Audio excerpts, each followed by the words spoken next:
You sit next to someone you love, staring at a beautiful view or laughing on a ride, completely unaware that the countdown has already started. In this video, we break down 6 deeply tragic events where couples were permanently separated by sudden, catastrophic forces. This is a stark warning, not entertainment. Pay attention to your environment. Gravity and rust have zero respect for romance. August 14, 2004. The humid evening air at the crowded county fair smelled heavily of diesel exhaust and sweet fried dough. Towering above the chaotic midway was a massive 10-ton steel pendulum, a machine that operated strictly on the simple, brutal laws of kinetic energy. The machine's logic was basic: swing high, fall fast, repeat. For 22-year-old Mark and his 21-year-old girlfriend Sarah, it was just a quick, harmless adrenaline rush. The humid evening air smelled heavily of diesel exhaust and sweet fried dough. They eagerly climbed into the hard seats of fiberglass gondola number 4. A bored teenage operator pulled down their heavy padded shoulder harnesses. The thick steel ratchets clicked tight with a deep, heavy sound. It was the universal comforting sound of total security. They were locked in tight, completely trusting the massive engineering that surrounded them. Mark held Sarah's hand as the massive electric drive motors engaged with a low growl. The mechanical arm lifted them 50 feet into the dark, neon-lit sky. At the very top of the massive swing, they experienced a brief moment of total weightlessness. At the absolute bottom of the arc, gravitational pressure pushed aggressively against their chests. But hidden deep inside the gondola's primary mounting bracket was a silent, microscopic threat. It was a highly common mechanical flaw known to engineers strictly as metal fatigue. Over thousands of normal, everyday operational cycles, microscopic cracks had slowly formed inside a primary load-bearing bolt. Over the summer, rainwater had naturally seeped deep into these entirely invisible fractures. Slow, relentless corrosion aggressively ate away the structural integrity of the high-carbon steel from the inside out.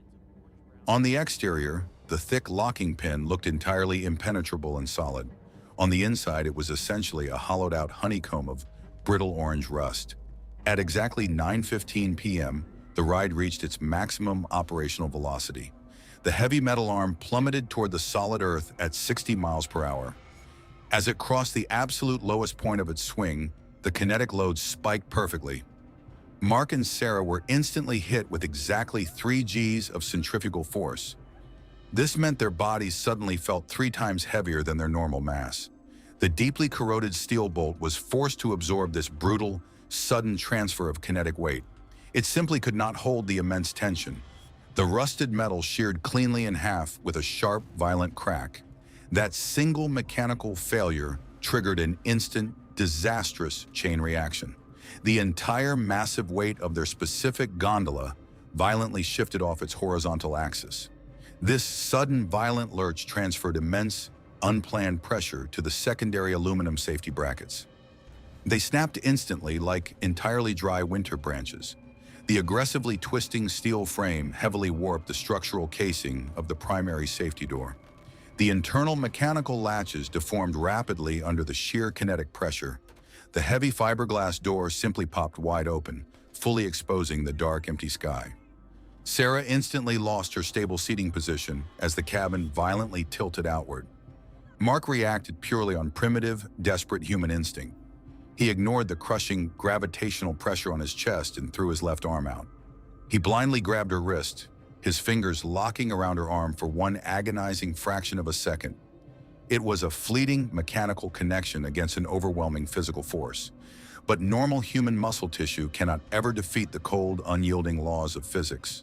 The severe centrifugal force violently pulled at Sarah's entirely suspended body. Her normal weight was instantly transformed into nearly 400 pounds of dead kinetic pull.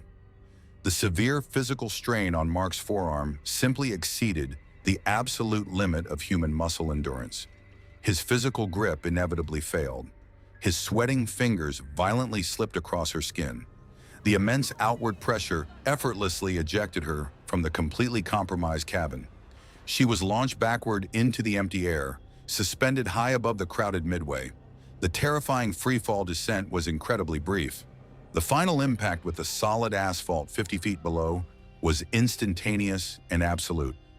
She suffered massive blunt force trauma to the cranium and the cervical spine.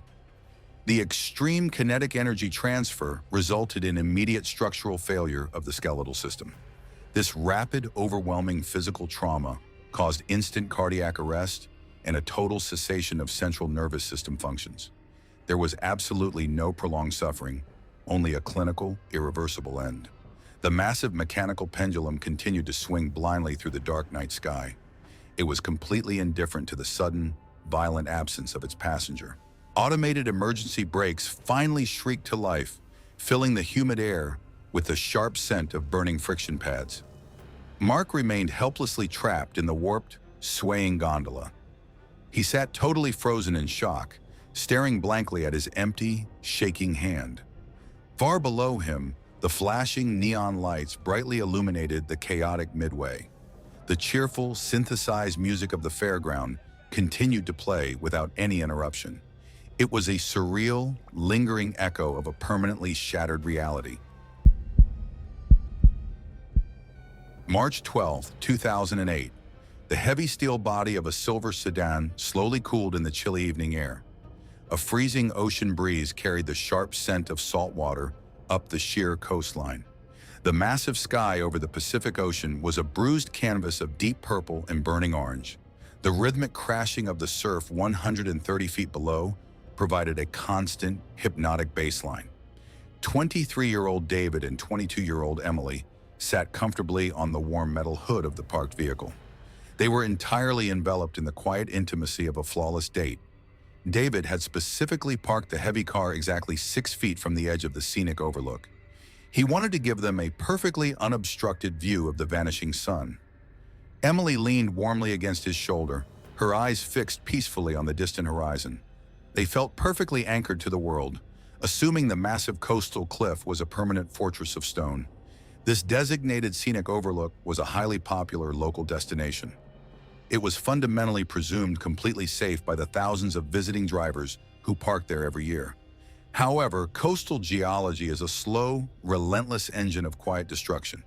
This specific cliff was composed entirely of fragile, heavily layered sandstone. It is a highly porous rock, deeply vulnerable to constant ocean weathering. Unbeknownst to the relaxed couple above, a series of aggressive winter storms had brutally battered the cliff face over the previous month. The churning, violent waves had successfully initiated a destructive geological mechanism known strictly as undercutting. The relentless ocean had slowly washed away the dense soil and lower supporting rock deep beneath the surface. It carved out a massive, entirely invisible void directly under the asphalt parking area. The upper layer of rock where the heavy sedan rested was no longer a solid, earthbound foundation. It was merely a brittle, floating shelf of fragile stone. It was actively defying gravity purely by the temporary, weak friction of interlocking dry sand. At exactly 6:45 p.m., the bright sun finally touched the dark waterline. It cast long, distorted shadows across the painted hood of the quiet car. David casually shifted his body weight on the metal surface. He leaned forward slightly to reach into his heavy jacket pocket for his ringing phone. This seemingly minor adjustment in human mass was the final, fatal variable. The 3,000-pound static weight of the vehicle, combined with the sudden shift in the center of gravity, pushed the sandstone past its absolute structural limit. The catastrophic geological failure was entirely, terrifyingly silent. There was absolutely no deep rumble. There was no warning tremor in the solid ground. There was no loud sound of cracking, splitting stone. A massive, 40-foot section of the cliff edge simply detached quietly from the mainland. Time instantly dilated as the unforgiving laws of gravity aggressively reclaimed the unsupported mass. The front tires of the sedan suddenly dropped downward into pure nothingness. The massive hood of the car violently angled forward toward the roaring ocean below. Emily felt a sudden, sickening loss of all physical equilibrium. As the heavy front engine block aggressively plummeted, the vehicle violently pitched forward at a sheer angle. Emily, who had been leaning near the side mirror, instinctively scrambled backward. The violent tilting momentum of the rear suspension, popping upward physically, threw her off the side of the car, sending her tumbling onto the solid, stable asphalt of the main road. David experienced no such physical luck. He was positioned directly over the heavy engine block when the vehicle aggressively pitched forward. The sheer, sudden angle of the falling car offered absolutely zero friction. He slid rapidly off the slick, heavily waxed metal hood. He plummeted directly into the empty, freezing ocean air. He was falling in terrifying tandem alongside the massive, tumbling vehicle. The 130-foot freefall lasted barely 3 seconds. The high-velocity impact with the jagged, sea-swept coastal rocks below was absolutely catastrophic. He sustained immediate, severe, blunt force trauma to the massive thoracic cavity and the cranium. The immense, unforgiving deceleration force caused immediate, non-survivable internal trauma. It induced massive structural damage to all vital organs immediately upon final deceleration. The overwhelming physical trauma rapidly resulted in an instantaneous, irreversible cardiac arrest. All biological functions cleanly ceased upon the exact moment of absolute kinetic transfer. There was absolutely no conscious realization of the brutal, final landing. Up on the sheer edge of the newly formed precipice, Emily lay completely paralyzed by intense psychological shock. She was staring blankly at the empty, darkening space where the car had just been. A cool evening wind easily blew a stray piece of gravel over the raw edge of the fresh cliff. Far below, the crushed, unrecognizable frame of the sedan lay violently wedged between the unforgiving black rocks. The cold ocean waves continued to crash heavily against the rocky shore. They slowly washed over the shattered safety glass and the violently twisted metal. The majestic, beautiful sunset finally faded entirely into total darkness. The immense ancient coastline remained totally indifferent to the sudden geometry of human loss. It stood only as a cold, permanent testament to the invisible, constantly shifting foundations of the earth. November 12, 2009, 34-year-old Thomas and 31-year-old Elena felt completely in control of their journey across a remote stretch of the Pacific Ocean. They were highly experienced sailors, fully aware that the open water is simply a massive, restless engine with absolutely no memory and no conscience. They were highly experienced sailors crossing a remote stretch of the Pacific Ocean.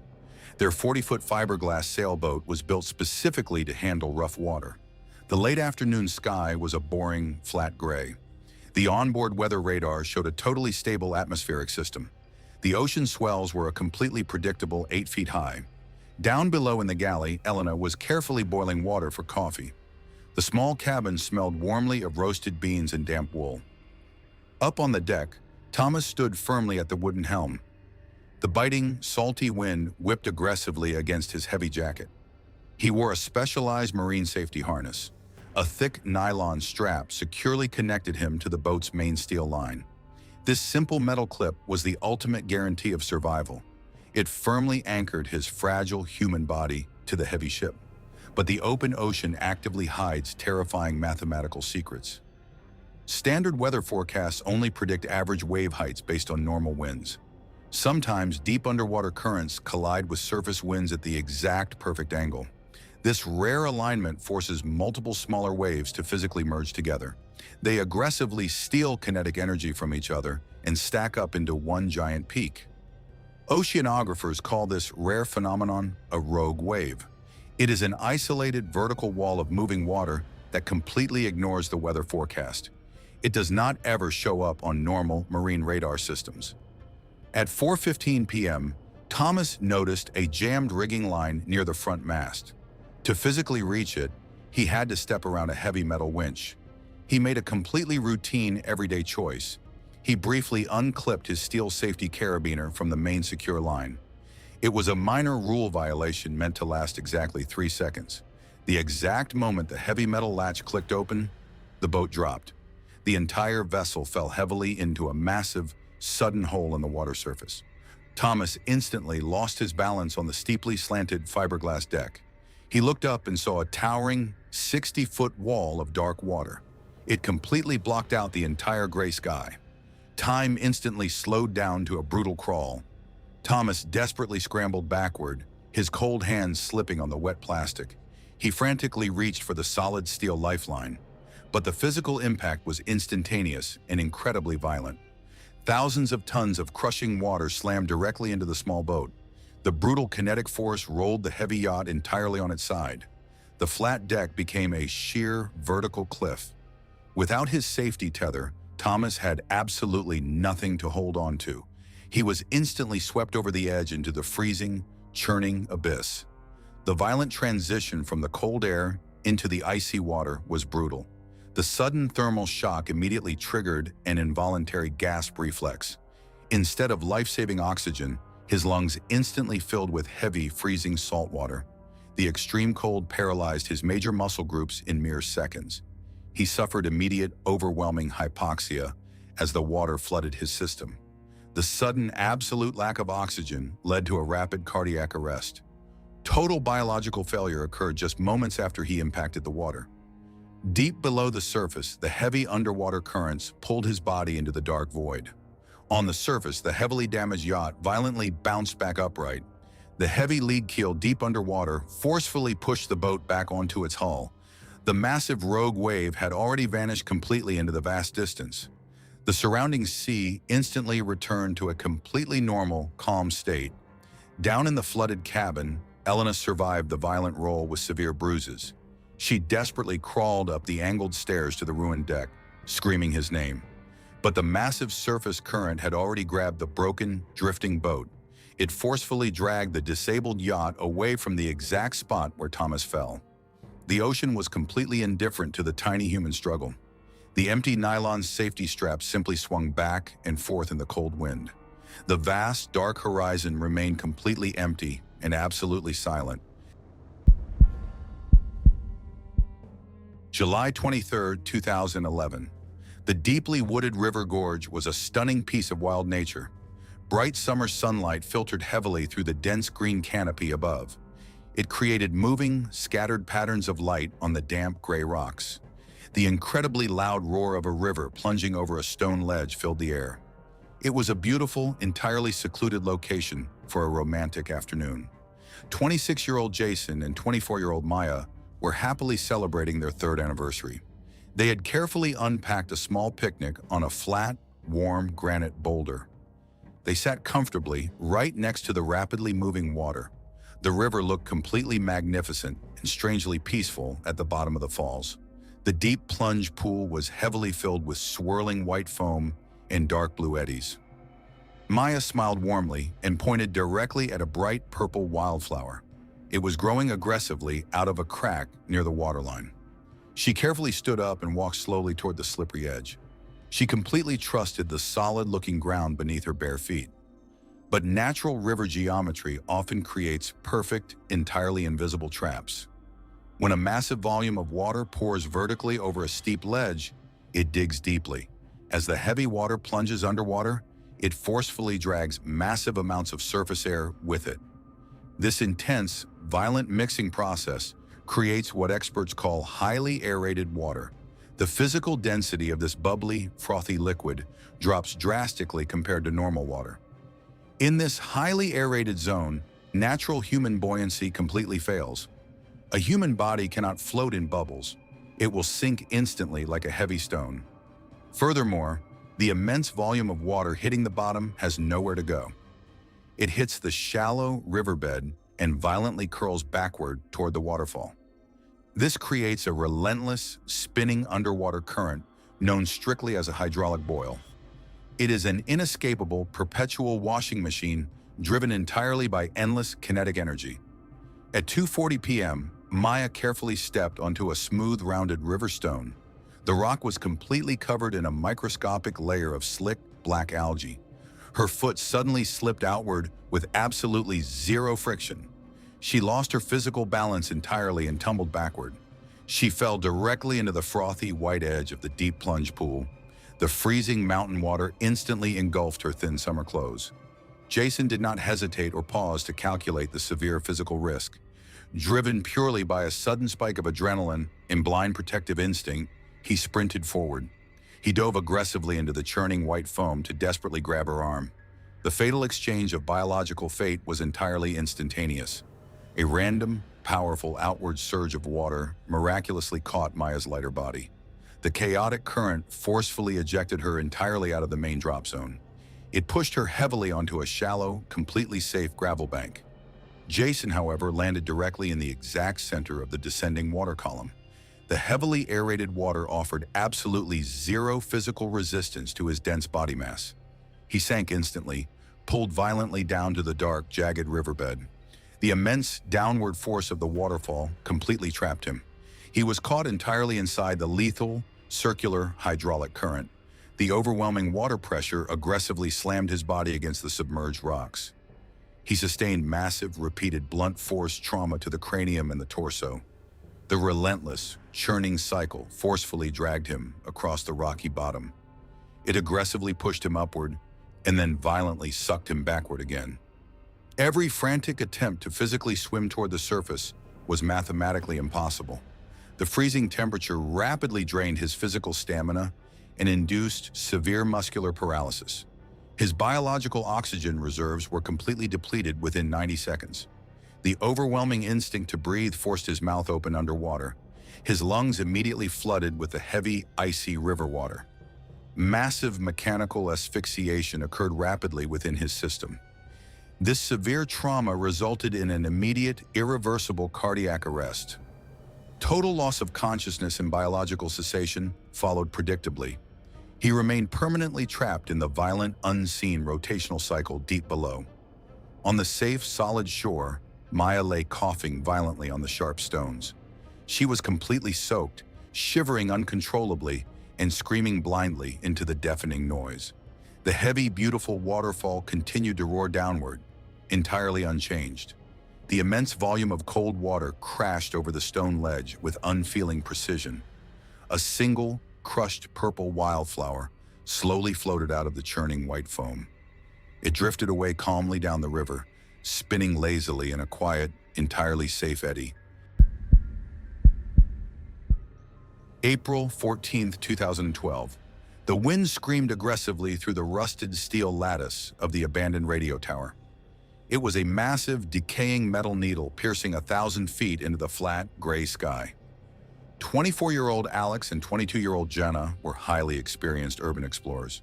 They were constantly chasing a rare, high-altitude thrill. They had just spent 2 exhausting hours pulling their body weight up a vertical maintenance ladder. Now they stood triumphantly on the tiny, completely exposed upper platform. The air at this extreme altitude was noticeably thin and bitingly cold. Below them, the quiet rural landscape was reduced to a distant patchwork of brown fields. The heavy scent of oxidized iron and old grease saturated the freezing air. Jenna wrapped both of her arms tightly around a vertical support beam. She needed to steady her body against the relentless, howling wind. Alex stood freely near the completely open, unprotected edge of the metal grating. He was grinning wildly, feeling totally invincible. He casually adjusted the heavy lens of his digital camera. They felt like absolute conquerors standing on top of a forgotten engineering marvel. But tall, incredibly slender metal structures like this cannot stand upright on their own. They rely entirely on a very specific, unforgiving physics system. They are held perfectly straight by multiple massive steel cables called guy wires. These heavy cables are anchored deeply into thick concrete blocks on the ground. They pull down on the tower with tens of thousands of pounds of constant tension. This delicate mechanical balance creates perfect structural stability. However, 20 years of total abandonment had allowed a microscopic enemy to invade the system. Endless seasons of freezing rain had steadily seeped inside the thick strands of the primary southwest cable. Deep within the heavy steel core, aggressive rust had slowly eaten away the metal. It was a completely invisible mechanical failure waiting for a trigger. The thick cable looked perfectly solid and strong from the outside, but inside it was a hollowed-out honeycomb of brittle, decaying iron. It was desperately holding back immense, deadly potential energy. At exactly 10:45 a.m., a sudden heavy gust of wind hit the top of the tower. It physically pushed the entire massive steel frame slightly to the northeast. This minor geometric shift added a sudden, massive spike of stress directly to the weakened southwest cable. The heavily compromised steel core simply could not hold the extreme tension anymore. The massive guy wire snapped cleanly at its thick concrete base anchor. The explosive sound was exactly like a heavy cannon firing across the empty fields. The sudden release of stored kinetic energy was instantaneous and catastrophic. The heavy steel cable instantly transformed into a giant, completely uncontrollable kinetic whip. It violently lashed upward through the empty air with terrifying supersonic speed. Time instantly dilated into agonizing, split-second fractions. Jenna saw the dark blur rushing toward the platform. She reflexively squeezed her eyes shut and aggressively locked her hands together around the thick beam. The massive, whipping cable violently struck the upper platform exactly where Alex was standing. The physical collision between human mass and heavy-moving steel was completely unequal. The thick cable delivered thousands of pounds of raw kinetic force directly into his chest. The overwhelming transfer of energy physically lifted his body cleanly off the metal grating. He was violently thrown outward into the cold, completely empty air. Alex immediately began a catastrophic 1,000-foot freefall. The terrifying descent lasted barely 8 agonizing seconds. The final impact with the solid, unyielding earth below was instantaneous and absolute. He sustained immediate, massive, blunt force trauma to the entire skeletal system and the cranium. The immense deceleration force caused immediate, fatal internal systemic failure. The overwhelming physical trauma rapidly resulted in an instantaneous, irreversible cardiac arrest. All biological functions cleanly ceased upon the exact moment of absolute kinetic transfer. High above the tragic scene, the massive tower violently shuddered under the newly imbalanced weight. Jenna remained hopelessly paralyzed by pure, intense psychological shock. Her knuckles were entirely white from the severe strain of her desperate grip. The broken heavy steel cable swung blindly in the howling wind. It repeatedly struck the metal tower lattice with a dull, hollow clang. The vast landscape below remained completely indifferent to the sudden human loss. It stood only as a cold witness to the unforgiving laws of stored energy and gravity. August 16, 2001.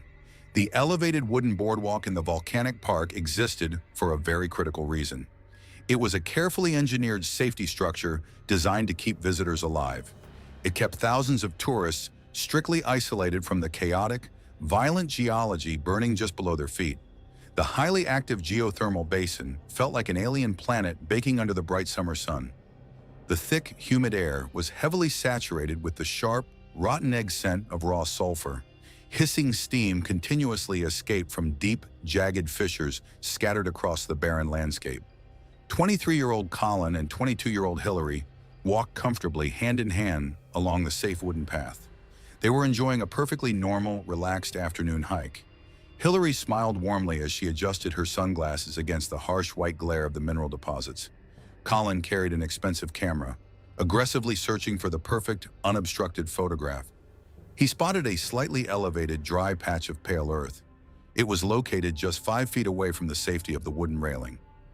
It looked completely flat, thoroughly baked by the sun, and absolutely solid. He confidently decided to step off the officially marked trail. It was a minor, seemingly harmless rule violation. He simply wanted a better viewing angle of a distant geyser. He smoothly climbed over the low wooden barrier. His heavy hiking boots crunched softly on the dry gray dirt. But active geothermal environments operate entirely on invisible, highly deceptive traps. Deep beneath the seemingly solid surface, a massive network of superheated water constantly flows. Over thousands of years, this highly acidic, boiling liquid actively dissolves the dense rock from below. This relentless chemical erosion leaves behind a completely hollow underground void. The top layer of the ground becomes a fragile, eggshell-thin crust. It is composed entirely of brittle silica and weak mineral deposits. It is a highly dangerous, perfectly disguised structural trap. This delicate mineral membrane can easily support its own slight weight. It looks exactly like normal, solid Earth. However, it completely lacks the necessary mechanical density to support the sudden, focused weight of a human body. At exactly 2:15 p.m., Colin took a second heavy step onto the pale gray earth. He raised his heavy camera to his eye. He was completely focused on the distant, steaming landscape. The brittle mineral crust beneath his boots instantly reached its absolute structural limit. The geological failure was incredibly rapid and terrifyingly abrupt. A sharp, violent crack fiercely echoed in the hot air. It sounded exactly like heavy ice fracturing on a frozen lake. A massive 3-foot section of the supposedly solid ground completely collapsed inward. Time instantly slowed down to a brutal, agonizing crawl. Colin had absolutely zero physical leverage to save himself. There was no time to scream and no stable edge to aggressively grab onto. The ground simply vanished and gravity instantly pulled him downward. He plummeted directly into a concealed subterranean reservoir of highly mineralized water. This hidden geothermal pool was naturally heated to exactly 199 degrees Fahrenheit. Due to the high geographical altitude of the park, this extreme temperature is the exact physical boiling point of water. The sudden, violent submersion was a catastrophic biological event. The extreme thermal shock to his fragile human system was immediate and absolutely overwhelming. His body was instantly subjected to totally unsurvivable environmental temperatures. The extreme heat load caused immediate, massive thermal trauma to the entire dermal layer. The aggressive inhalation of superheated steam instantly compromised his respiratory tract. This overwhelming physiological shock rapidly triggered an immediate, totally irreversible cardiac arrest. Total loss of biological function occurred mere seconds after he violently broke through the fragile crust. There was absolutely no prolonged struggle, only a rapid clinical cessation of life due to extreme heat. Hillary stood entirely frozen on the safe, sturdy wooden boardwalk. She was separated from him by less than 60 inches of empty space. She stared down in absolute paralyzed horror. The newly formed hole in the ground violently vented a thick, blinding plume of scalding white steam. She had absolutely no physical option to mount a rescue. The exact same fragile crust that had just violently claimed his life made any approach mathematically impossible. Taking even a single step off the thick wooden planks was a guaranteed death sentence. Her shaking hands slowly dropped a spare camera lens onto the wooden boards. It rolled gently to a stop against the metal railing. The hissing, bubbling geothermal pool continued to churn blindly, deep below the surface. The massive, beautiful park remained entirely indifferent to the sudden human tragedy. It was a cold, permanent reminder of the violent, raw heat actively burning just inches beneath the thin illusion of safety. On February 10, 2018, the Arizona sky was a piercing, deceptive blue, offering perfect visibility for what was supposed to be the highlight of a dream vacation for Jonathan Udall, age 31, and his new wife, Ellie Mylud, age 29. The British couple was in the prime of their lives, celebrating their recent marriage and Jonathan's birthday with a group of close friends, checking off a bucket list experience that millions of people dream of, a sunset helicopter tour over the most famous gorge on Earth. They were not thrill seekers looking for danger. They were sensible consumers who trusted the system, booking their flight with Papillon Grand Canyon helicopters, a company that operated thousands of flights and held a reputation for professionalism. They boarded an Airbus EC-130B-4, a sleek and modern aircraft that gleamed in the desert sun, looking like the pinnacle of aviation technology. As they strapped into their seats, the couple felt the rush of excitement, completely unaware that they were sitting directly on top of a grandfathered engineering defect, a lethal flaw that was perfectly legal on paper, but catastrophic in the real world. The flight began smoothly, the machine dancing over the Colorado River. But as the pilot approached the landing pad at Quartermaster Canyon, the invisible physics of the canyon took over. The aircraft encountered a sudden, violent tailwind condition, a chaotic current of air that rendered the tail rotor ineffective. The helicopter entered a spin, a terrifying loss of aerodynamic control that turned the scenic view into a sickening blur of rotating rock and sky. The pilot fought the controls, but gravity won, and the machine dropped out of the air, slamming onto the rocky canyon floor. This is the moment where the story shifts from a terrifying accident to a preventable tragedy. The impact itself was heavy and violent, yes, but it was survivable. The cabin structure held its shape. The G-forces were within the limits of human tolerance. In a parallel universe, where safety was prioritized over profit, Jonathan and Ellie would have walked away with broken bones, bruises, and a terrifying story to tell their future children. But they never got that chance because of what happened inside the fuselage immediately after the skid hit the ground. The helicopter was equipped with a standard, rigid plastic fuel tank, a design that was known to be vulnerable to shattering upon hard impact. The manufacturer had long since developed a safer, crash-resistant fuel system, a flexible bladder that acts like a heavy-duty rubber balloon to contain the fuel during a crash, stretching instead of breaking.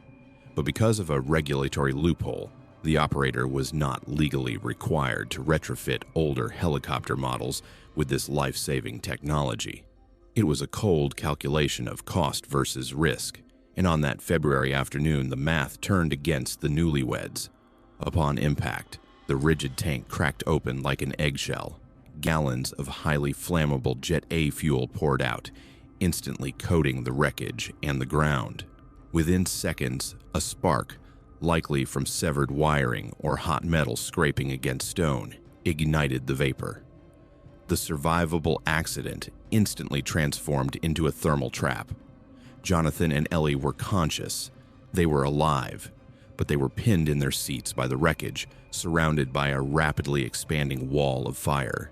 The tragedy here is not the crash, but the horrifying realization of entrapment. They were seated in a position that made immediate escape impossible as the flames consumed the oxygen and the structure around them. The fire did not give them time to struggle.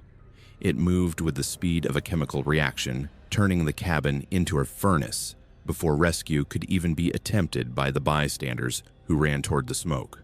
The scene was chaotic, but the outcome was dictated by simple chemistry and thermodynamics.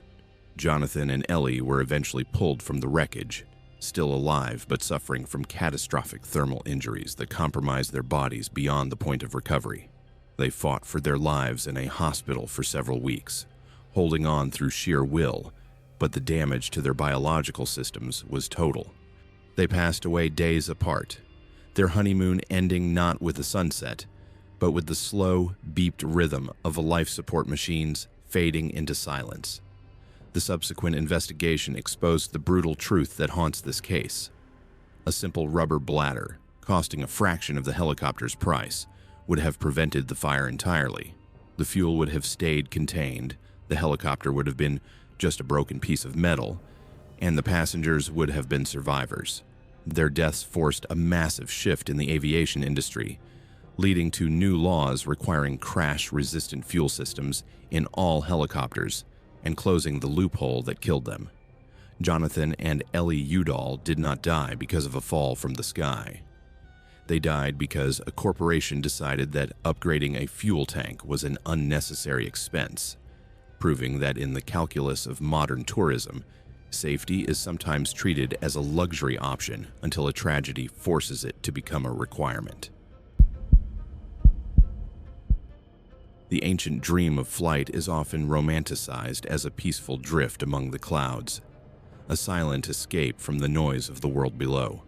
But in reality, a hot air balloon is a primitive vessel, a wicker basket hanging from a bag of gas, entirely at the mercy of the wind and the judgment of a single man. On the morning of July 30th, 2016, in the open fields near Lockhart, Texas, the air was heavy, with a creeping, low-lying mist that should have been a warning sign to stay on the ground. Matt and Sunday Rowan, a vibrant couple who had been married for just 6 months, were there to celebrate, treating this flight as a continuation of their honeymoon phase, a romantic adventure to mark the start of their life together. They were happy, snapping photos of the glowing burner flame and the receding earth, posting them to social media with captions that spoke of joy and excitement. They looked at their pilot, Alfred Skip Nichols, and saw a seasoned aviator, a man in charge. They trusted him implicitly, handing over their safety to his expertise. They had no way of knowing the invisible variables that were already sealing their fate. The pilot was not the reliable captain they imagined. His system was awash with a cocktail of prescription medications, including Valium and oxycodone, substances that dull reaction times and cloud judgment. Moreover, The weather was not cooperating. As the balloon drifted higher, it entered a thick layer of clouds, turning the world into a milk bottle, a pilot's term for a complete whiteout where up, down, and forward lose their meaning. In this sensory deprivation tank, the pilot made the fatal decision to descend, searching for a gap in the clouds to spot the ground. He was gambling with altitude, dropping a blind object through a white veil, unaware of what was waiting for him in the gray void below. The balloon broke through the bottom of the cloud layer, but it was too late to correct the trajectory. They were not drifting over an empty field. They were descending directly onto the backbone of the Texas power grid. Looming out of the mist were massive metal towers carrying high-voltage transmission lines, humming with 345,000 volts of electricity, power sufficient to feed a city. This is the moment where the romantic dream of flight collided with the brutal reality of industrial physics. The pilot attempted a desperate maneuver to burn hard and rise, but the laws of momentum are unforgiving to a heavy craft. The lower part of the balloon's envelope and the basket cables made contact with the wires. It was not a collision in the traditional sense.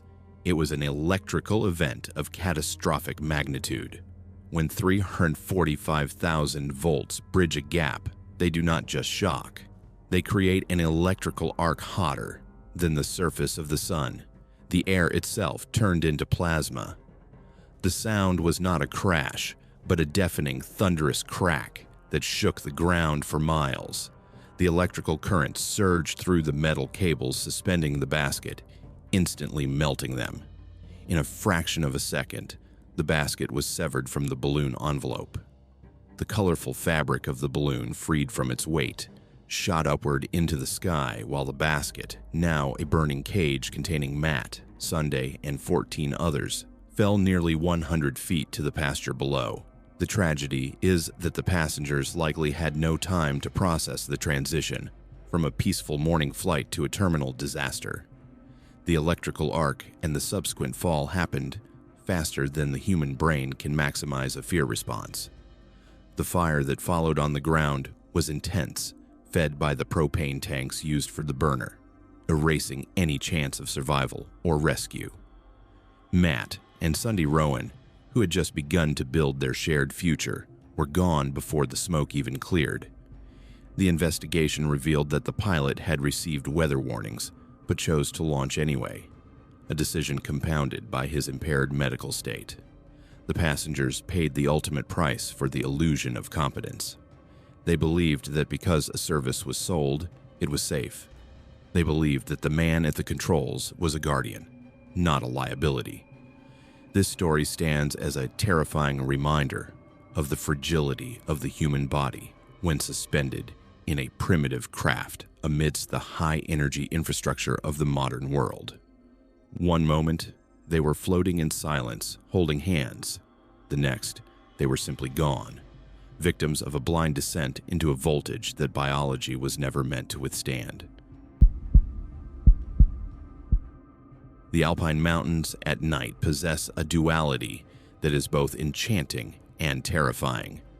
Under the moonlight, the snow-covered peaks look like a soft white blanket designed for romance, but in reality, they are a frozen fortress of rock and ice where the temperature drops to levels that turn water into stone and where gravity waits for a single mistake.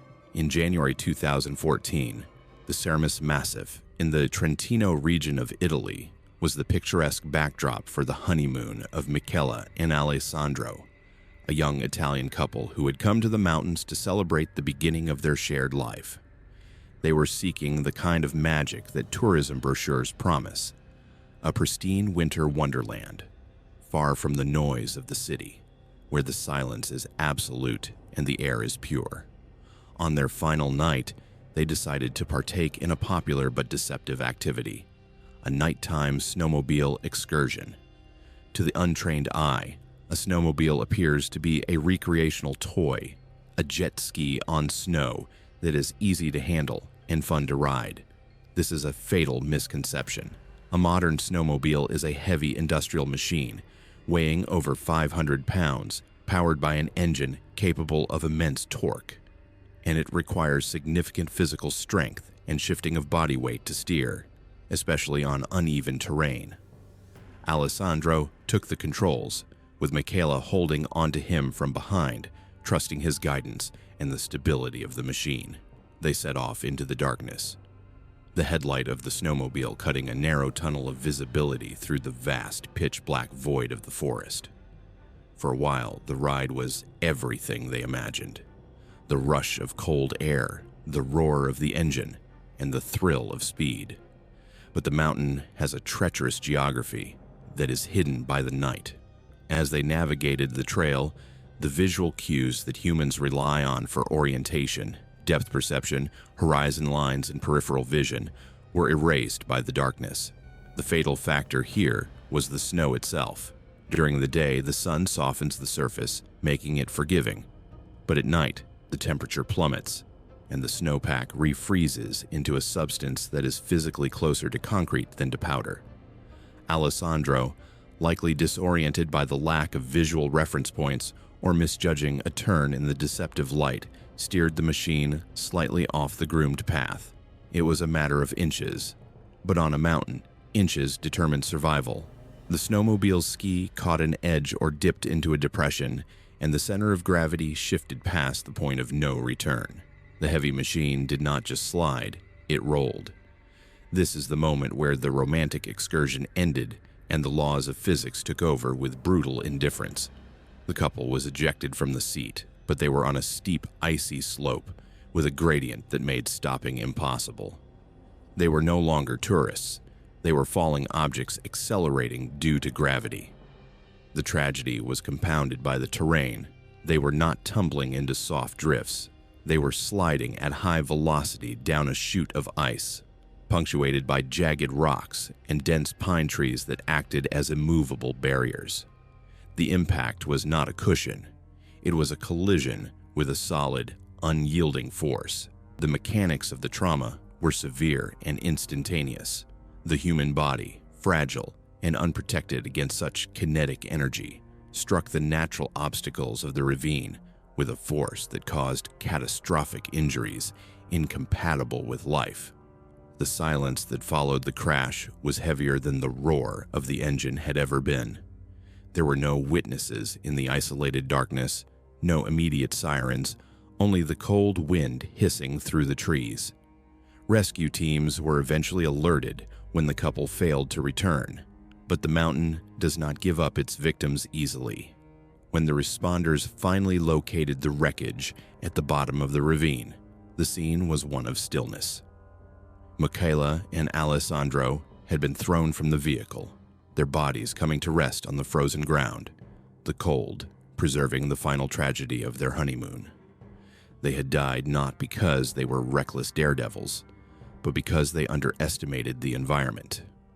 Their story remains a chilling reminder that the line between a winter fairy tale and a forensic scene is often just one wrong turn in the dark.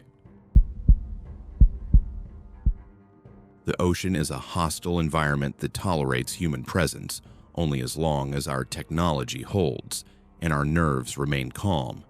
But the moment panic sets in, the water becomes a suffocating weight that erases life with terrifying silence. On October 22, 2003, Tina Watson, a 26-year-old from Alabama, was living the dream that millions of brides fantasize about. She was on her honeymoon with her new husband, Gabe Watson, in Queensland, Australia, preparing to dive the Great Barrier Reef, one of the natural wonders of the world. They were aboard the dive vessel Spoilsport, surrounded by the endless blue of the Pacific, ready to explore the historic wreck of the SS Yongala. To the casual observer, they looked like the perfect couple embarking on an adventure, but beneath the surface, the variables for disaster were already aligning. Tina was not an experienced diver. She had only recently earned her certification, a piece of plastic that legally allowed her to dive but did not inoculate her against the primal fear of the deep. Gabe, on the other hand, was a certified rescue diver, a title that implies a high level of competence and a specific duty to protect one's buddy. The dangerous assumption here was that a certification card equals capability in a crisis. As they descended into the water, the current was strong, a powerful invisible river moving through the ocean that can disorient even seasoned swimmers. They reached a depth of about 50 feet, 15 meters, a zone where the pressure is heavy and the surface looks like a distant shimmering roof. At this critical depth, something went wrong. According to witness accounts and later investigations, Tina began to struggle against the current. Whether it was a mask flood, a buoyancy control issue, or simply the overwhelming physiological response, panic seized her. Panic underwater is a lethal feedback loop. The heart races, the breathing becomes rapid and shallow, and the logic centers of the brain shut down. She reached out to her husband, her lifeline in this blue void. This is the moment where the story diverges into a chilling mystery of human behavior. In a standard rescue scenario, the partner's absolute duty is to stabilize, share air, or execute a controlled ascent together. Instead, in the chaos of the current, Gabe and Tina separated. He would later claim that her panic knocked his mask askew and that the current was too strong to fight, forcing him to drift away to the surface.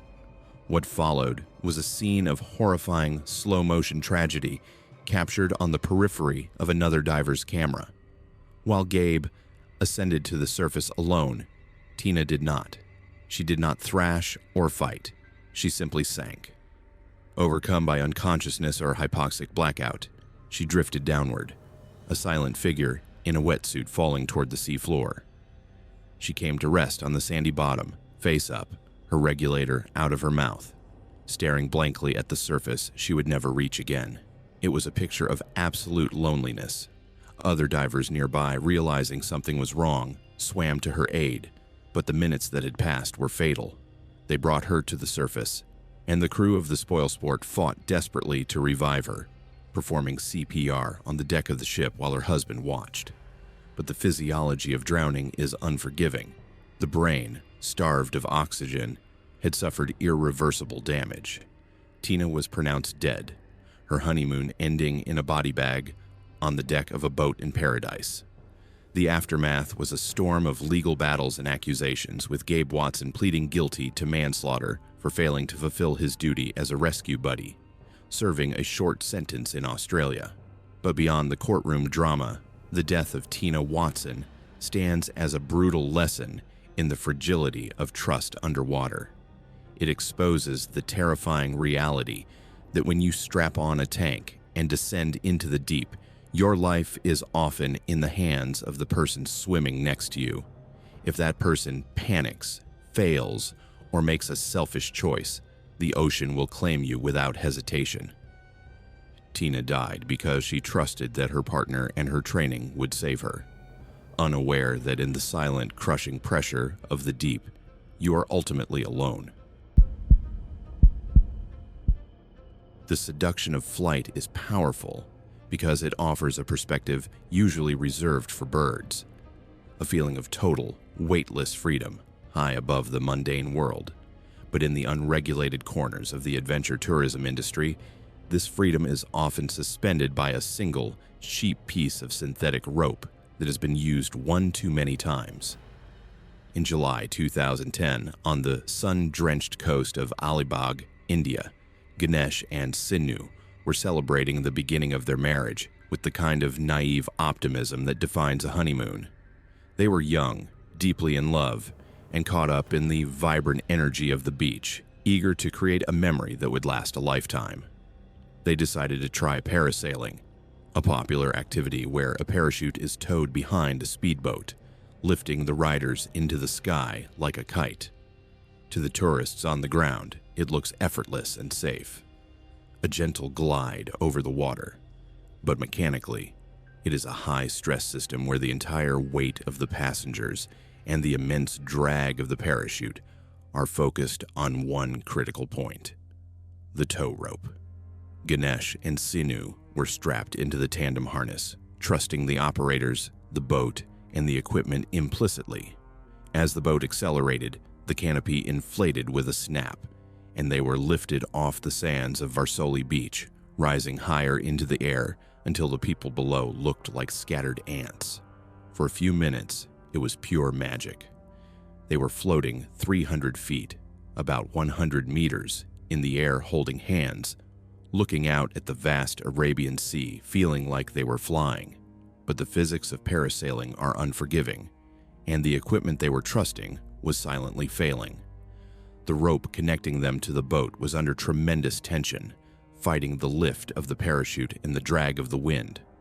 Unknown to the couple, this specific rope was likely worn, frayed, or simply not rated for the dynamic load of two adults in gusty conditions. It was a material fatigue time bomb waiting for a spike in pressure. Suddenly, without warning, the rope snapped. The sound was like a whip crack, but the result was a terrifying silence as the engine noise faded away. Instantly, the connection to the boat, their only source of control and propulsion, was gone. In a properly designed system, a parachute might drift down gently, but the wind on that day was strong and capricious. Without the tension from the boat to keep the canopy inflated and directional, the physics changed. Instead of a gentle descent, the parachute became a slave to the air currents. It did not glide. It drifted uncontrollably, swinging the couple wildly in the sky. The tragedy unfolded in full view of the horrified crowd on the beach. A slow-motion nightmare where gravity began to win the battle against aerodynamics. The wind pushed them away from the safety of the deep water and back toward the hard-packed sand of the shore. Then, the canopy collapsed or stalled, and the couple plummeted from the sky. The impact was brutal and clinically decisive. They hit the surface with the velocity of a fall from a 10-story building. Sinu, the young bride, bore the brunt of the catastrophe. Whether she struck the shallow surf or the hard sand, the trauma was consistent with a high-velocity deceleration. She suffered catastrophic impact injuries that left no chance of survival. Ganesh also fell, sustaining severe injuries, but he remained conscious enough to witness the horror unfolding next to him. The chaos on the beach was absolute. Bystanders and operators rushed to help, dragging the tangled parachute and the broken bodies from the surf. But the damage had been done in the split second of impact. Sinu was rushed to a local hospital, but she was pronounced dead on arrival, her life ending just days after it had officially begun. Ganesh survived, but he was left to navigate the rest of his life with the physical scars of the fall and the psychological torture of watching his wife die in an activity that was sold to them as 5 minutes of fun. The investigation into the accident revealed the dark underbelly of adventure tourism, a lack of safety standards, poor equipment maintenance, and ropes that are used until they fail. Ganesh and Sinu did not die because they took a foolish risk. They died because a piece of nylon rope, costing perhaps a few dollars, was pushed beyond its limit, proving that in the equation of budget tourism, the value of a human life is sometimes calculated as less than the cost of a replacement cable. The most dangerous aspect of nature is not its anger, but its speed. We assume that if a disaster comes, we will have time to react, to pack a bag, and to drive away. But when the atmosphere turns against you, the concept of time evaporates instantly. On July 23, 2018, the coastal resort town of Mati, Greece, looked like the definition of a Mediterranean paradise, a place where pine forests met the blue Aegean Sea, and the air smelled of resin and salt. Brian O'Callaghan Westrop and his wife Zoe Holohan, a couple from Ireland, had chosen this specific location for their honeymoon, seeking a quiet week to celebrate their new union.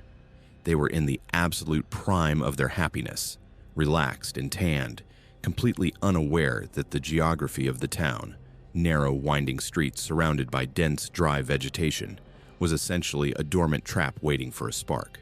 That spark arrived in the form of a wildfire starting in the mountains. But this was not a normal fire.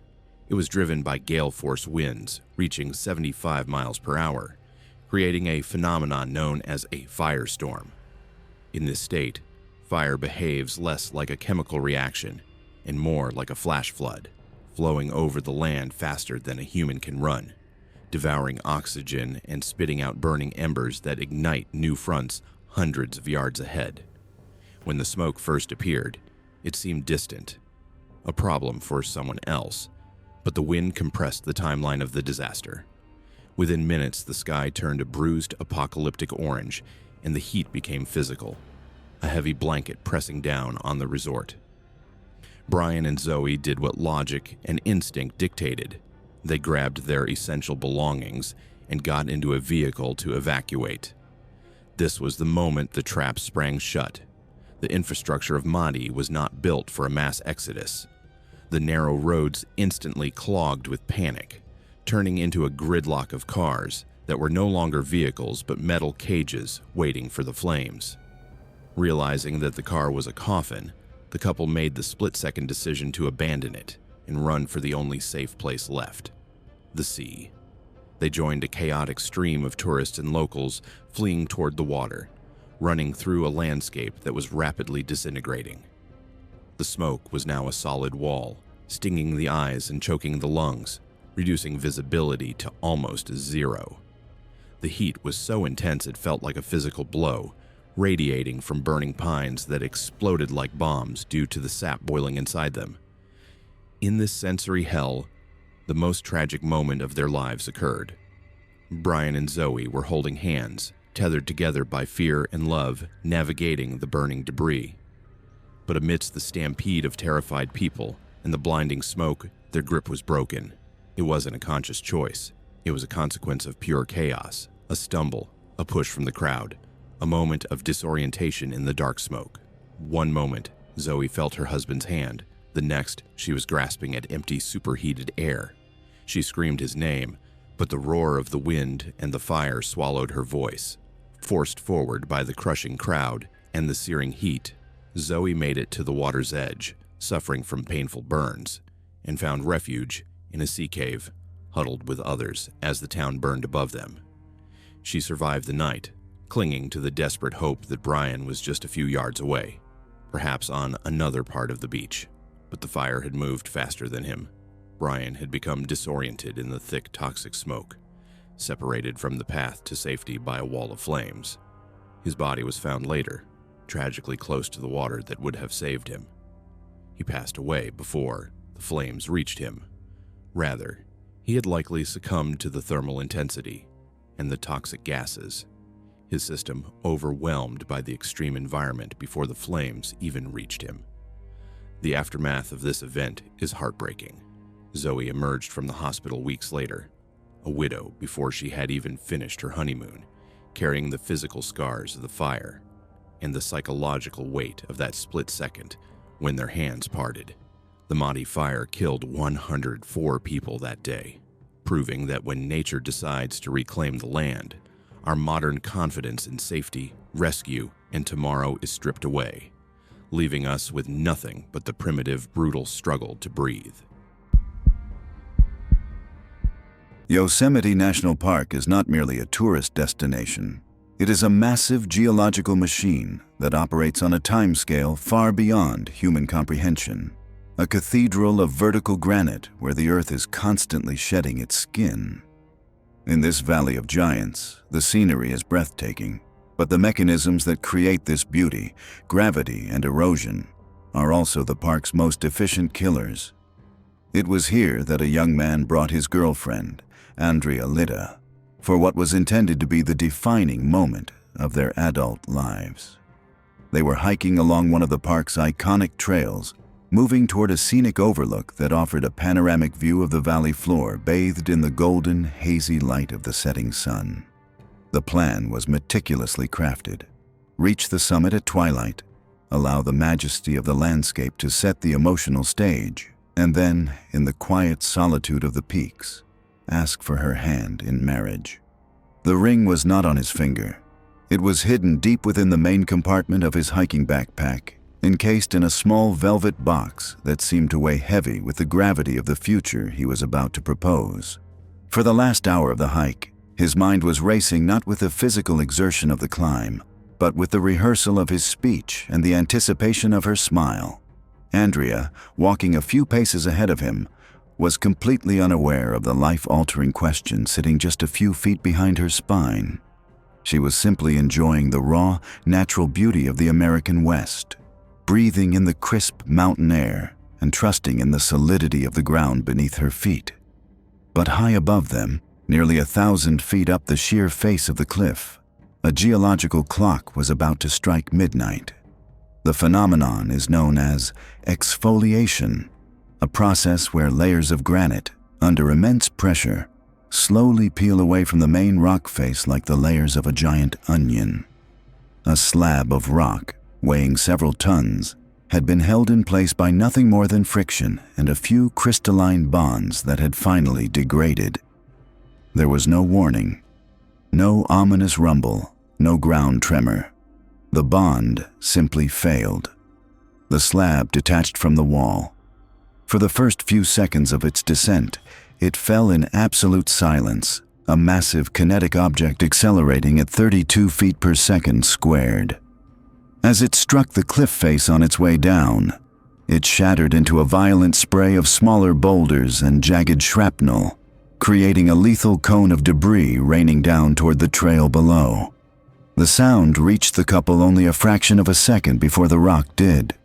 A thunderous cracking roar that sounded like the earth itself was splitting open. The boyfriend, trailing slightly behind, instinctively froze, his brain struggling to process the sudden acoustic violence. Andrea, leading the way, was directly in the convergence zone. The physics of the event were instantaneous. One of the massive fragments, traveling at terminal velocity, struck her with a force that defies human comprehension.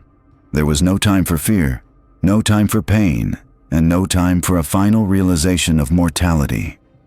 The impact caused immediate, catastrophic blunt force trauma to the cranium and upper torso, resulting in the instantaneous cessation of all biological functions. One moment, she was a vibrant young woman walking toward a sunset. In the next nanosecond, the electrical impulses in her brain were extinguished forever. The violence of the impact was so severe that it rendered first aid completely futile. When the dust cloud settled, the silence that returned to the valley was heavier than the roar that had preceded it. The boyfriend was left standing in the debris field, physically unharmed but psychologically obliterated. The rescue teams that eventually arrived documented the scene with detached professionalism. They noted the trajectory of the rockfall and the time of death. But the true tragedy of the event was hidden inside the backpack that lay on the ground next to the survivor. The ring remained in its box, untouched and unseen. The question, "Will you marry me?" remained unasked, suspended forever in the silence of the canyon. Andrea Lita died without ever knowing that she was seconds away from becoming a fiancée. The future they were walking toward, the wedding, the children, the aging together, was erased not by malice or human error, but by the blind, impartial law of gravity.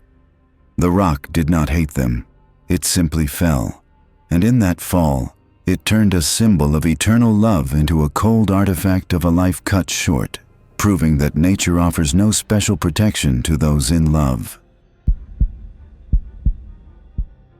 The ocean is a biological exclusion zone for humanity.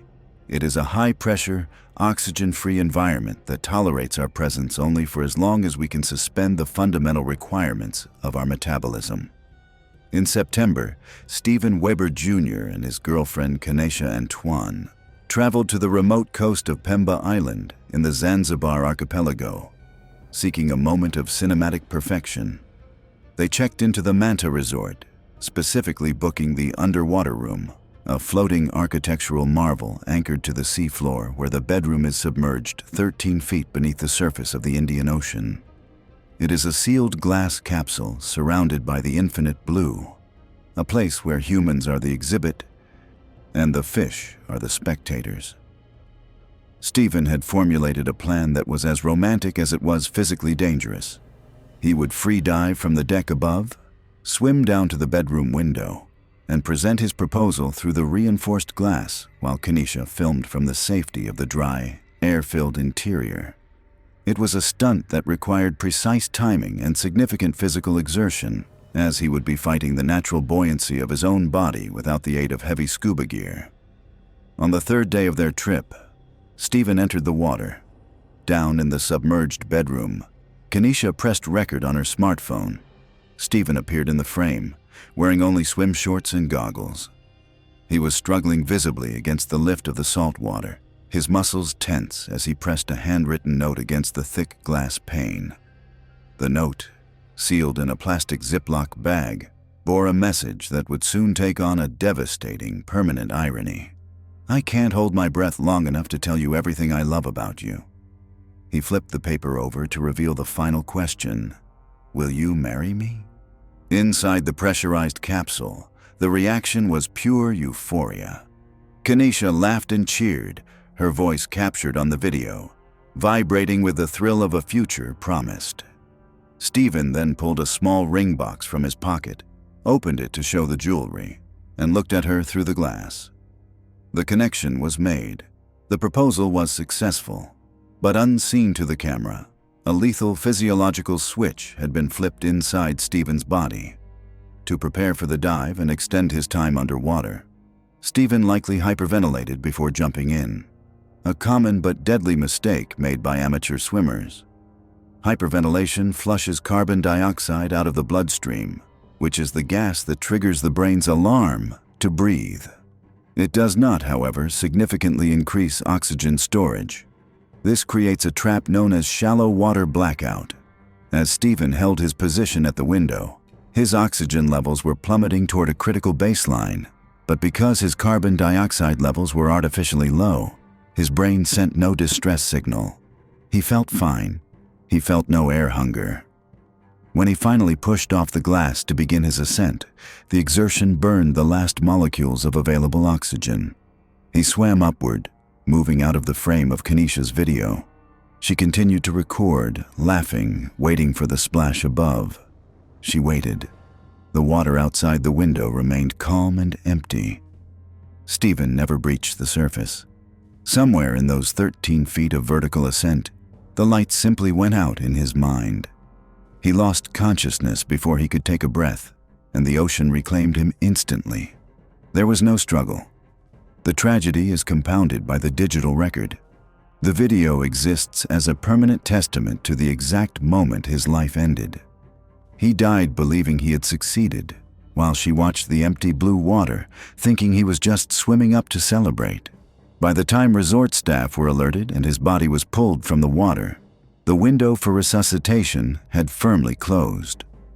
Kenesha was left with a ring she never got to wear, and a video file that captured the precise second her fiancé traded his life for a romantic gesture. She later posted the footage online, a heartbreaking eulogy to a man who literally gave his last breath to ask her to be his wife, leaving her with a yes that he never got the chance to hear. Modern amusement parks are engineered to monetize the human fear of death while guaranteeing absolute survival, creating a multi-billion-dollar illusion that we are in danger when we are statistically safer than we are in our own homes. However, this entire architecture of safety relies on a single, fragile variable that no engineer can fully control: the passenger's compliance with the laws of motion. In the humid heat of an American summer, a young man boarded the front car of a hypercoaster, a steel leviathan designed for high speed and extreme negative G-forces. He had a plan that defied the chaotic nature of the machine. He intended to propose to his girlfriend at the ride's absolute apex, the singular moment of weightlessness before the 200-foot drop. The couple sat in the front row, secured by a standard safety system, a hydraulic lap bar that locked over the thighs and a secondary nylon seatbelt with a push-button release. As the train crested the summit, the world seemed to slow down. The deafening noise of the chain lift ceased, replaced by the howling wind of altitude. This was the moment. The man, his heart rate spiked by the ride's anticipation, reached into his zippered pocket and withdrew a velvet ring box. He had rehearsed this movement 100 times, but he failed to account for the ride's violent transition dynamics. As the train moved over the crest, it lurched forward, engaging with the gravity of the descent. The sudden shift from potential energy to kinetic acceleration created a sharp lateral jerk. His hands, sweaty with nerves, lost their friction grip on the smooth velvet. The box tumbled from his grasp and clattered onto the floor of the car, sliding perilously close to the open side of the chassis. In that microsecond, the man's logic was hijacked by a primitive panic. He did not see a piece of metal falling. He saw his future sliding away into the abyss. He strained against the lap bar, but it was locked tight. The ring was just inches out of reach. In a state of absolute, irrational desperation, his hand moved to the secondary restraint, the red button on the seatbelt. It was a muscle memory action. He pressed the button. The belt clicked open. Simultaneously, he pushed up with his legs, trying to leverage his body over the lap bar to extend his reach. It was a fatal miscalculation of mass and motion. At that exact moment, the coaster train committed to the 60-degree drop. The floor of the car effectively dropped away as the ride accelerated to 70 miles per hour. The man, having compromised his restraint and raised his center of gravity, was no longer a passenger. He was an unsecured projectile. The negative G-force, designed to lift riders slightly out of their seats for a thrill, now acted as an ejection mechanism. As the train dived, his body continued its upward trajectory. He was lifted out of the car. The woman sitting next to him watched as he was separated from the machine, suspended for a split second before gravity asserted its dominance. He fell nearly 150 feet, tumbling through the lattice of steel supports. The impact with the structural foundations resulted in catastrophic, multi-system trauma that was instantly incompatible with life. The coaster train, carrying the screaming fiancé, completed its circuit, rushing through loops and corkscrews, the mechanical roar drowning out the reality of what had just happened. When the ride finally hissed to a halt, the front seat was empty, save for the velvet box which had, by a cruel twist of physics, wedged itself under the seat cushion. The investigation was clinically precise. The ride had not malfunctioned. The death was ruled a rider error, a cold classification for a man who died because his love for a symbol outweighed his respect for the machine. He unbuckled his safety to save a ring, becoming a grim lesson in momentum. Once the descent begins, there is no pausing the ride. The Alps do not negotiate with human emotion. They are geological titans of granite and ice, indifferent to love, ambition, or the fragility of the biological form. And nowhere is this cold indifference more palpable than on the jagged spine of Mount Falkert in Carinthia, Austria.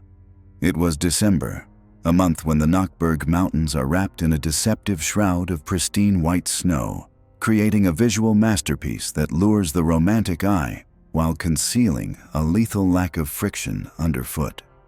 A 27-year-old man and his 32-year-old partner had ascended to the summit, driven by a vision of the perfect cinematic engagement, seeking to etch their commitment into the eternal landscape of the peaks at an altitude of nearly 7,500 feet.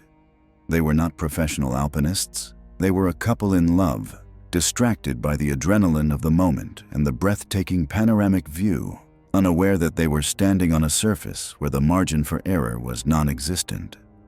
The prospective groom had orchestrated the logistics of the climb to align with the golden hour, ensuring the backdrop would be as majestic as the question he was about to ask. He knelt in the snow. The question was asked.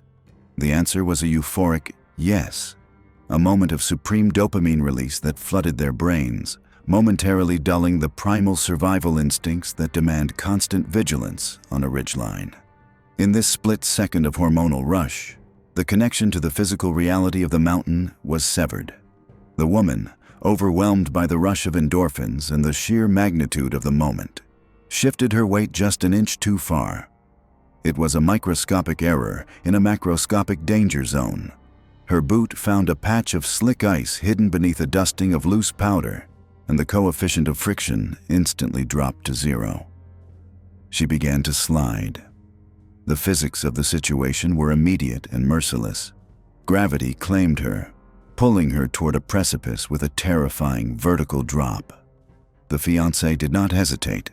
His reaction was not a conscious decision but a neural override, a frantic biological impulse to protect the mate. He lunged forward, his hand grasping for her, his body acting as a counterweight to arrest her momentum. He succeeded in altering her trajectory just enough to prevent her immediate freefall into the abyss, anchoring her for a fraction of a second. But the laws of motion demanded a price for this intervention. The kinetic energy of her slip transferred to him. As she found a precarious path away from the edge, he lost his own footing. The exchange was absolute. Her stability was purchased with his balance. He went over the edge. The horror of the situation is defined by the silence that followed. There was no scream, only the rushing sound of wind as he plummeted 50 feet down the sheer rock face, his body colliding with the unforgiving granite in a series of catastrophic impacts before he came to rest on a narrow, inaccessible ledge. The woman, surviving the initial slip thanks to his intervention, fell nearly 650 feet down a different, snow-covered slope. By a miracle of physics, the deep snow acted as a cushion and a brake, absorbing enough of the kinetic energy to spare her life.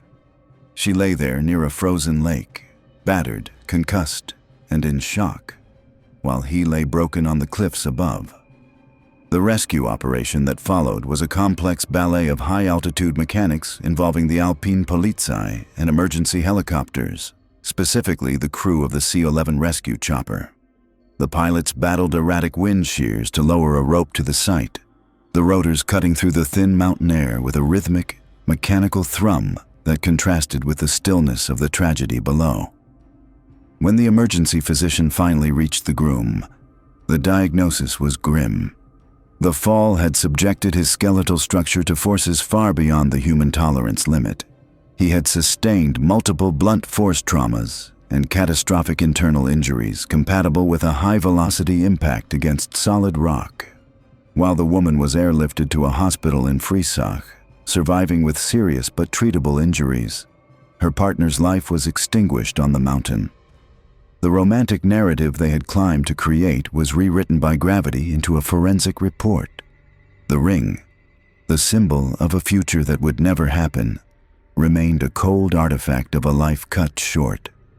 The mountain stood unchanged, a silent witness to the cruelest of ironies.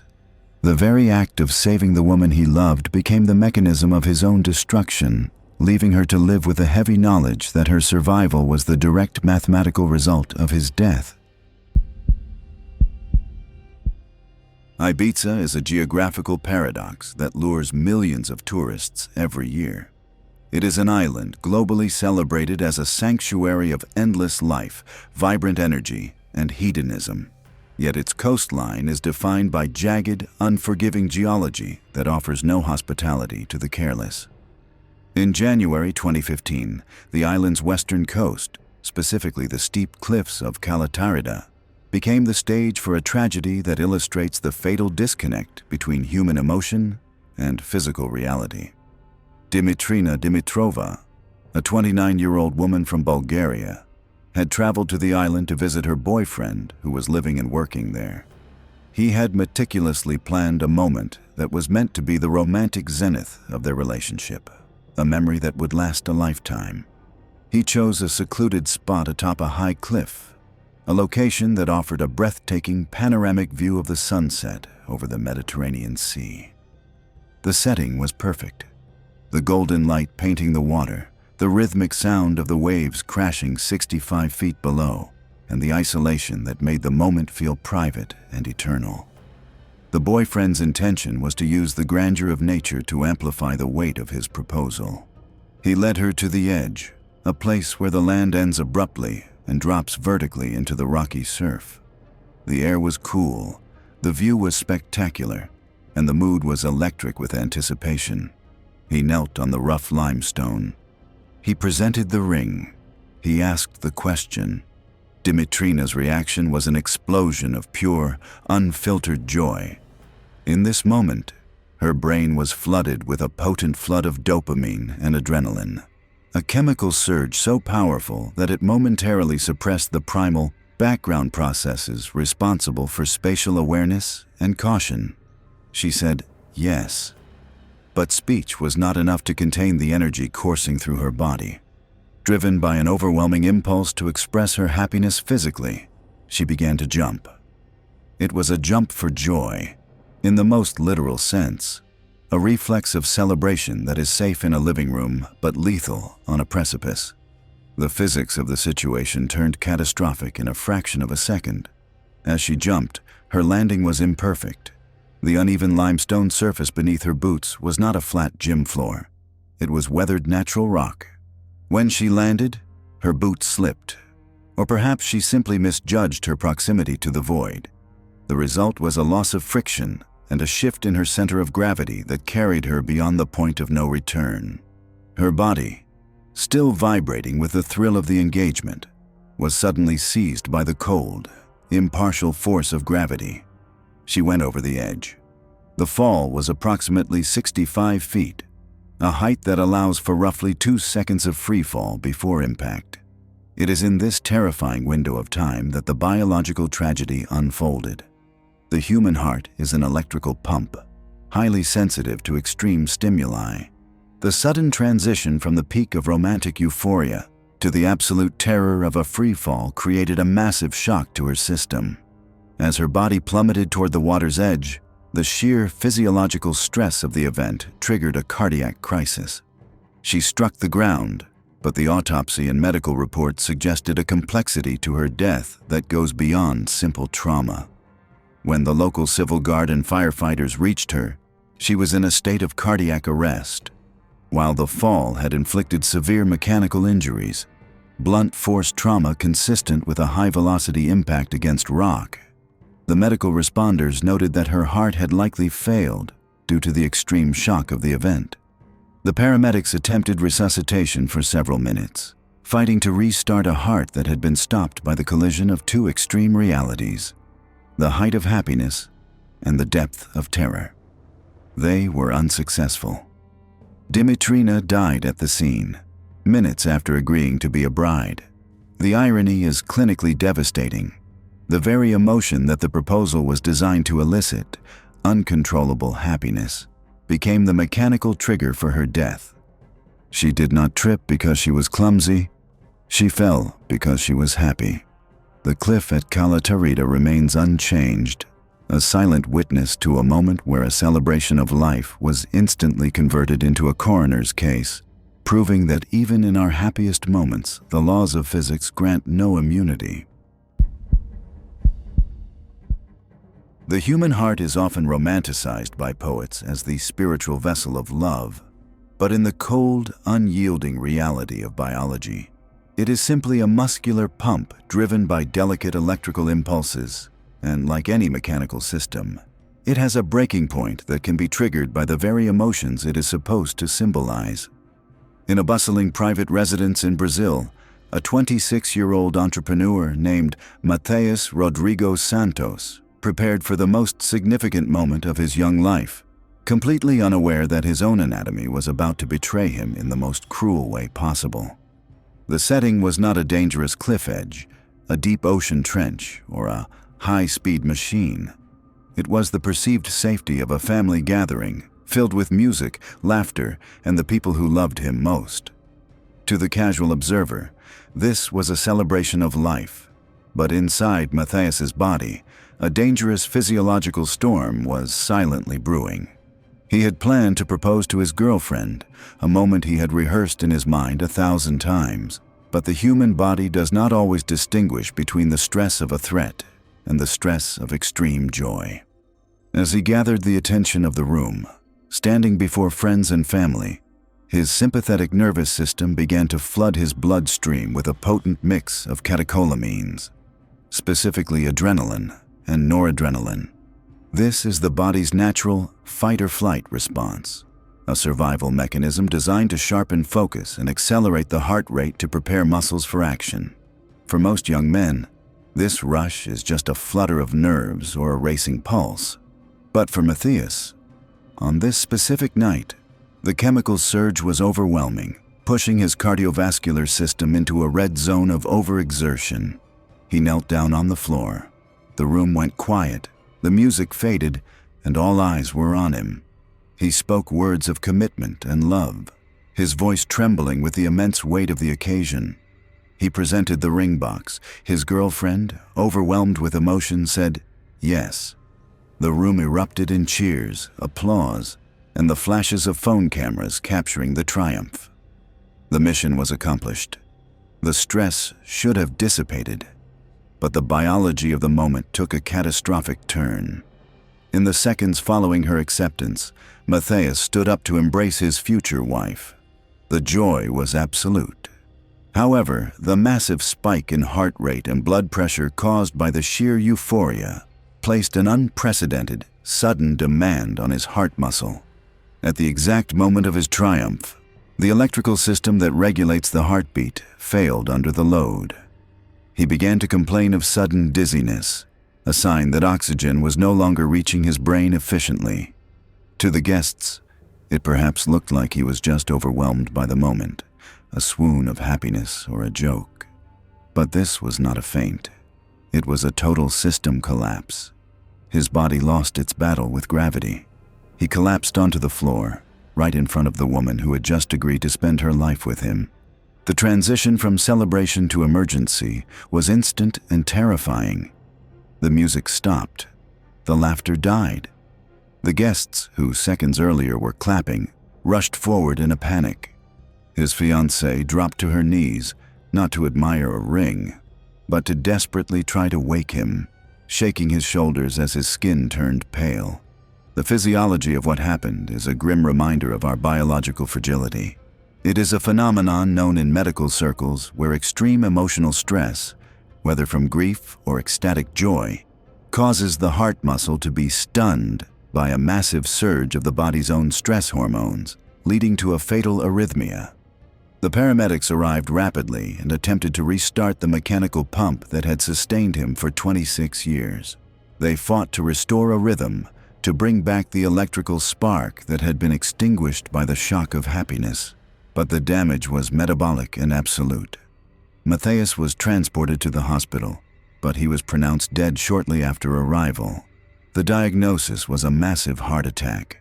He did not die from a fall, a poison, or a weapon. He died because his body could not process the magnitude of his own happiness. The tragedy is almost mythological in its cruelty. The peak of his life and the moment of his death were identical. He never got to put the ring on her finger. He never got to hear the toasts at the wedding. He left his fiancée with the most traumatic memory possible. The man she loved dying in her arms because he loved her too much. It serves as a haunting final lesson that the human body is a fragile machine, and sometimes the engine can burn out even when the road ahead looks perfect. The ring is gone, and so is the future.